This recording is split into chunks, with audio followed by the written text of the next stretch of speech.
that your right of citizenship is not dependent on race. And the 15th Amendment said that you could not deny a person the right to vote because of the person's race.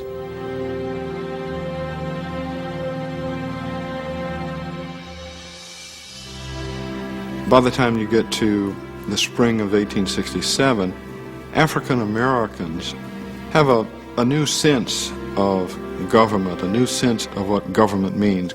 After all, it was government that would in fact take the steps to incorporate African American men into the body politic.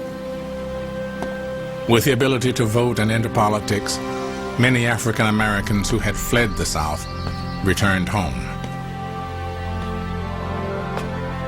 At the end of the war, Smalls came back to Beaufort, where he purchased a house where he'd grown up as a slave, where his mother had worked as a slave.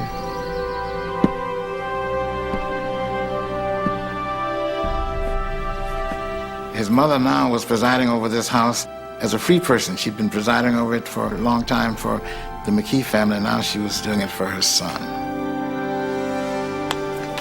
Then Smalls went fairly quickly into politics.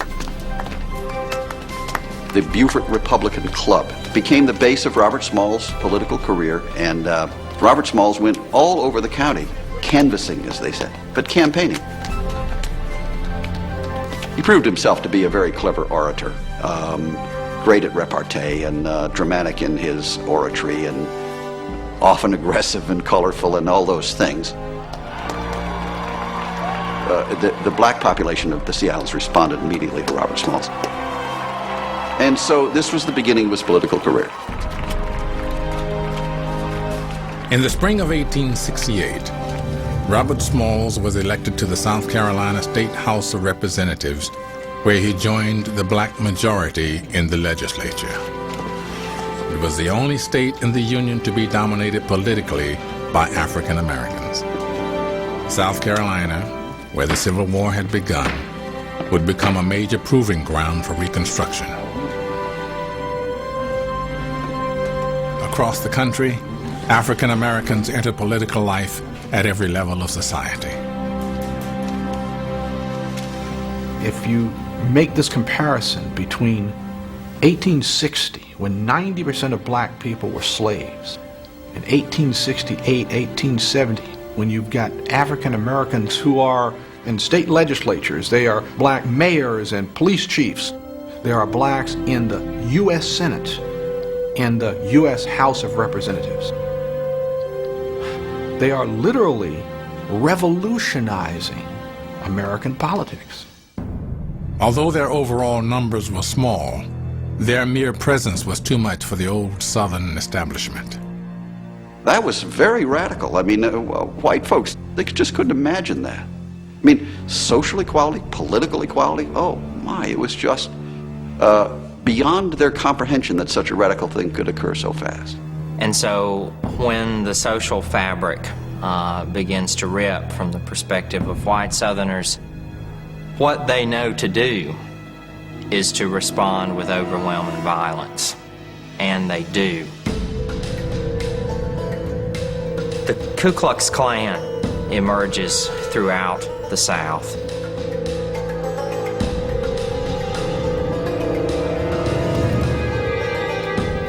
They do unspeakable things. They do the things that you would think of terrorists doing. They blow things up, they kill people, they do all kinds of other things that you would normally associate with political terrorism.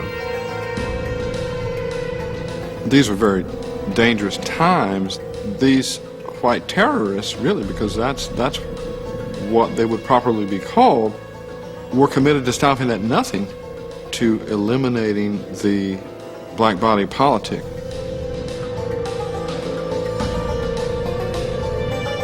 No Republican was immune, black or white. And the thousands of federal troops stationed in the South were not enough to stop the violence. In South Carolina, State Representative Robert Brown Elliott spearheaded hearings to investigate Klan activities.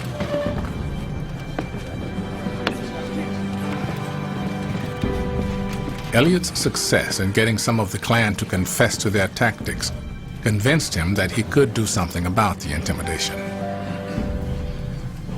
He once said, "We have suffered much and may suffer more. Let us not be driven from our position by any threats." In November 1870, Elliott was elected to the U.S. Congress. He took his crusade against the Klan with him. Elliott wants to convince the federal government that more work needs to be done to protect the rights of citizens. And he particularly wanted to catch the ear of President Ulysses Grant. But Grant's only major Reconstruction plan was an attempt to annex the Caribbean island of Santo Domingo in the hopes that African Americans would want to relocate there. Despite Grant's plan, Elliott, along with other Republican leaders, continued lobbying the president. In April of 1871, their efforts paid off. Grant signed the Ku Klux Klan Act, aimed at giving the federal courts the power to jail the Klan's leaders.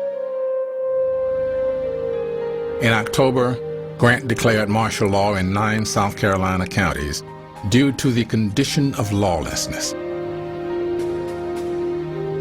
It would be the only time the military power of the act would be used. By 1874, when Robert Smalls was elected to Congress, the Klan Act had been effective, but now there was a new problem. Groups called rifle clubs had taken their place. In South Carolina, the Red Shirt Rifle Club became notorious. The Red Shirts essentially were the Confederate Army recidivists. The command structure of the Red Shirt regiments preserved the command structure of actual Confederate regiments. These were Confederate veterans who were now under, in many cases, the very same officers that they had served under during the American Civil War. And so the organization of the Red Shirts was really a way to bring resistance out into the open. In 1876, just 8 years after the first interracial elections, violence against Southern Republicans was out of control. Smalls took to the floor of Congress to urge his fellow congressmen to keep the pressure on the South. He told them about a letter he had received, testifying to the level of violence.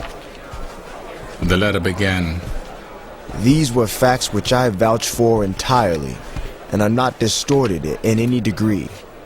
It's a plain, unvarnished narration of painful and horrible truths."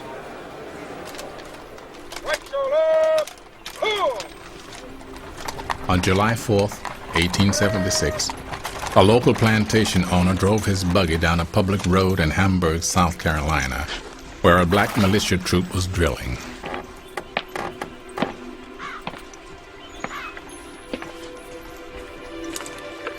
The local plantation owner insisted on being allowed to drive right through this muster field. The black militia refused to move.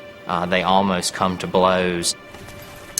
After a few tense moments, the troop leader, Doc Adams, ordered his men to break ranks and allowed the carriage to pass.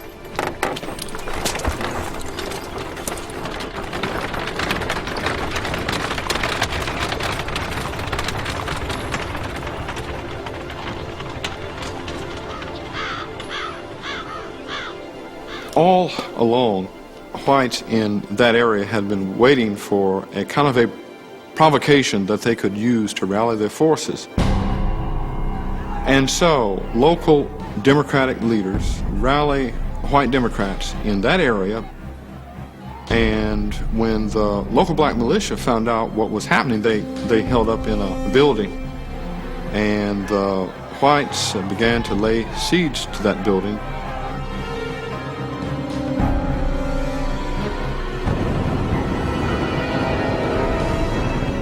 Ultimately, the black militiamen were forced to surrender.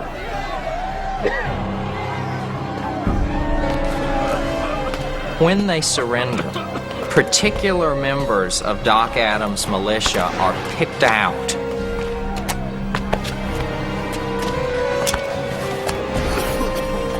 They call them out one by one and they shoot them in the head. Then they tell the rest to flee. As they begin to flee into the woods, many of them are shot in the back.